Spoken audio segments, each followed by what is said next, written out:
Bonjour à toutes et à tous, je suis ravie de vous retrouver pour ce nouveau numéro de votre magazine Curiosité. Cette semaine, nous prenons la direction de la Villa Tchène, galerie consacrée à l'art contemporain urbain, pour découvrir l'exposition de Maxime Ivanez. Sous le titre Perspective, elle réunit une quinzaine d'œuvres, toutes réalisées dans le cadre d'une résidence de l'artiste à la Villa en 2018. Originaire de Lyon, c'est en croquant sa ville que Maxime Ivanez a développé son univers pictural et son affection pour le thème urbain. Ainsi, ses œuvres représentent des villes futuristes ou contemporaines, inspirées de la réalité ou nourries par l'imaginaire de l'artiste. Les œuvres qu'il présente aujourd'hui sont ainsi nées sous l'influence des façades historiques de la cité de Bartholdi et de l'Alsace en général.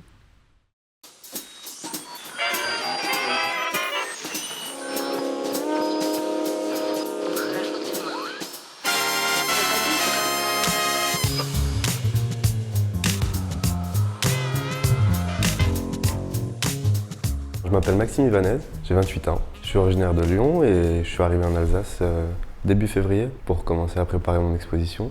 J'étais parti à la base pour 2 mois et puis ça s'est enchaîné. Il y a eu plein de projets qui sont arrivés, j'ai pu faire quelques décorations aussi ici via quelques connaissances. Donc en tout, on peut dire qu'il y a peut-être 4 mois de résidence, quoi.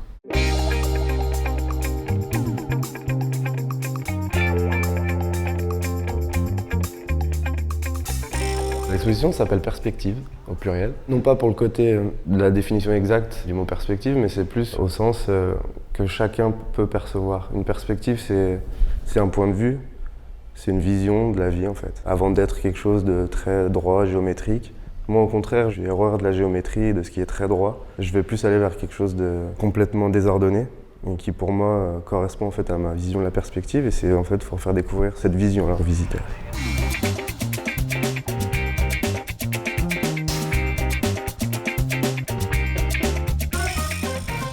J'ai commencé entre guillemets à peindre à mes 18-19 ans. J'ai travaillé en fait à côté, j'étais peintre, bâtiment.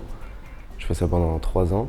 Et en 2012, je crois que c'est mon grand frère qui m'avait prévenu qu'il y avait une école qui s'ouvrait à Oulin. Oulin, c'est une petite ville qui est collée à Lyon, sur la peinture murale.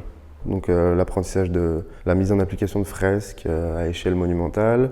C'est l'entreprise Cité de la Création qui est à l'initiative de cette école. Ils sont associés avec une école qui est assez réputée, qui s'appelle Émile Cole, qui est à Lyon aussi, et qui, eux, sont vachement dans le dessin animé, la bande dessinée, et on va dire l'animation, un petit peu jeux vidéo, etc. Donc en fait, cette école a duré 3 ans. Pendant ces 3 ans, on a eu toutes les bases de dessin, de peinture, etc.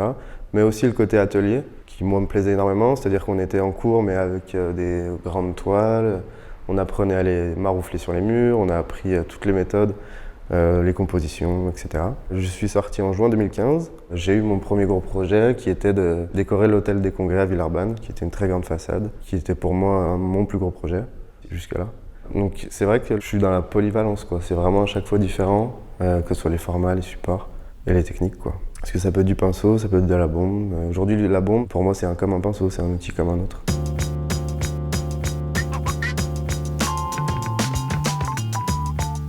Mes influences sont en partie inspirées de dessinateurs de bande dessinée français, entre les années 70, 80. Hugo Pratt forcément, mais aussi Jean Giraud, Moebius, Philippe Drouillet aussi un petit peu.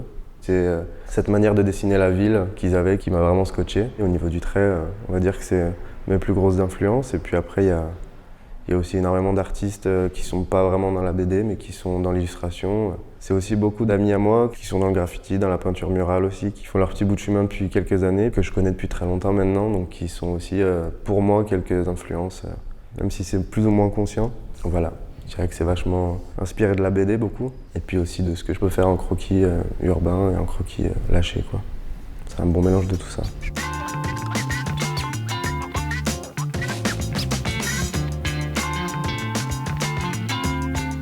Tout mon univers, on va dire, est issu vraiment d'un travail sur la ville, sur l'architecture, que moi, en fait, j'ai un petit peu adapté à ma vie ici, en fait. Donc c'était beaucoup de balades dans la région, beaucoup de rencontres aussi. C'est un univers qui laisse vraiment la place à chacun de se projeter dedans, voyager. C'est pas simplement le fait de la ville en elle-même, c'est plus comment nous on perçoit un peu l'architecture et ce qu'on arrive à en penser, à en sortir. Je fais beaucoup de croquis. Donc j'aime bien ce côté-là, en fait, instinctif, où on peut s'arrêter 5 minutes et observer juste un détail d'une petite vue et après de retravailler ça sur toile et d'avoir toute une réflexion derrière, quoi. Le centre-ville de Colmar, pour moi, était assez époustouflant en fait. C'est l'entassement que j'aime bien, c'est vraiment le côté, le mélange des matières aussi, des couleurs. Je m'attendais pas à ce qu'il y ait autant de couleurs, assez flash. Il y a pas mal de petits clins d'œil. Après, c'est vrai que j'ai choisi non plus de ne pas récupérer un bâtiment tel quel. Je voulais plus m'en inspirer et puis argumenter autour en fait. C'est plus l'ambiance générale que j'ai retenue. Et en tout cas, le centre-ville de Colmar a été un bon déclencheur, on va dire.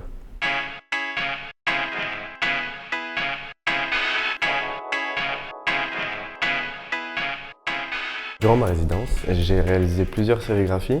J'en avais jamais fait. Depuis que j'ai 18-19 ans que je suis à Lyon, on m'a souvent proposé, mais j'ai jamais eu l'occasion de vraiment de m'y mettre dedans et puis de rencontrer les bonnes personnes aussi. Et en arrivant, en fait, Nathan, au sein de la galerie, avait récupéré en fait tout ce qui était matériel pour monter un atelier de sérigraphie. Et donc, on en a réalisé 4. Moi, j'ai pris un croquis en fait d'une grue portuaire qui se trouve juste derrière. Et donc, pour l'exposition, on a contacté un vigneron indépendant, Victor Roth. Et puis, l'idée, c'était de faire en fait un coffret. Moi, j'ai fait un design d'étiquette et puis une sérigraphie à l'intérieur.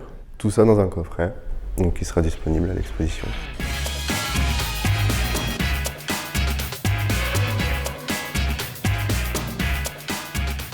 Je fais un travail sur la composition qui est essentiel au début, il y a beaucoup de tracés.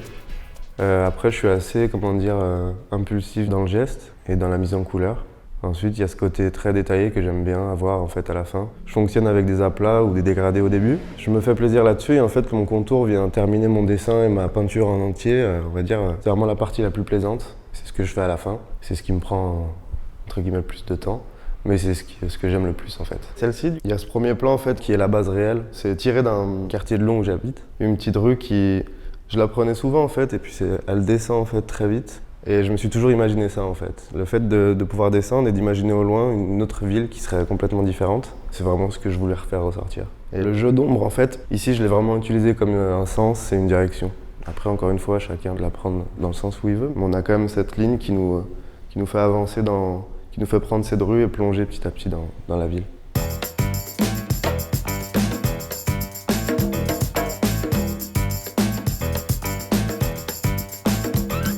Ces personnages viennent vraiment aussi de mes croquis, c'est-à-dire que je vais être un peu inspiré quand je vais prendre le bus ou le métro à Lyon. J'adore regarder les gens en fait. J'adore les dessiner parce c'est dans ces moments-là où ils sont entre guillemets eux-mêmes. Et en fait les silhouettes c'était simplement pour... j'ai fait beaucoup de villes avant et j'avais reçu des remarques. Ça manque un peu de vie, ça manque un peu de ci, mais les silhouettes je tenais ça un petit peu d'avant. J'avais une période où je faisais ça en rue, je me souviens, et c'était des silhouettes en noir tout simplement.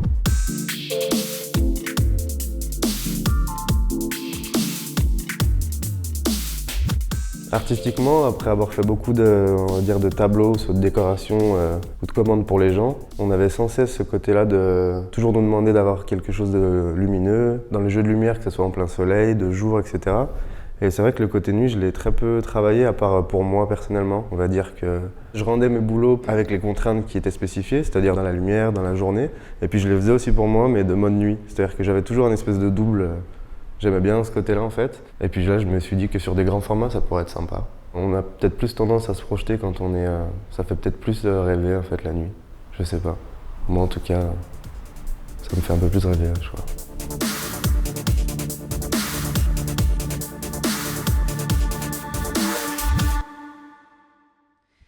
Si vous souhaitez découvrir l'exposition Perspective de Maxime Ivanez, celle-ci sera visible jusqu'au 28 juillet 2018 à la Villa Tchen, 71 route de Neuf-Brisach à Colmar. Pour connaître les horaires d'ouverture de la galerie ou pour tout renseignement complémentaire, vous pouvez appeler le numéro suivant 06 87 61 31 66. C'est ainsi que s'achève cette émission Curiosité. La semaine prochaine, nous nous rendrons au musée Unterlinden pour découvrir l'objet du mois de juin. En attendant, salut!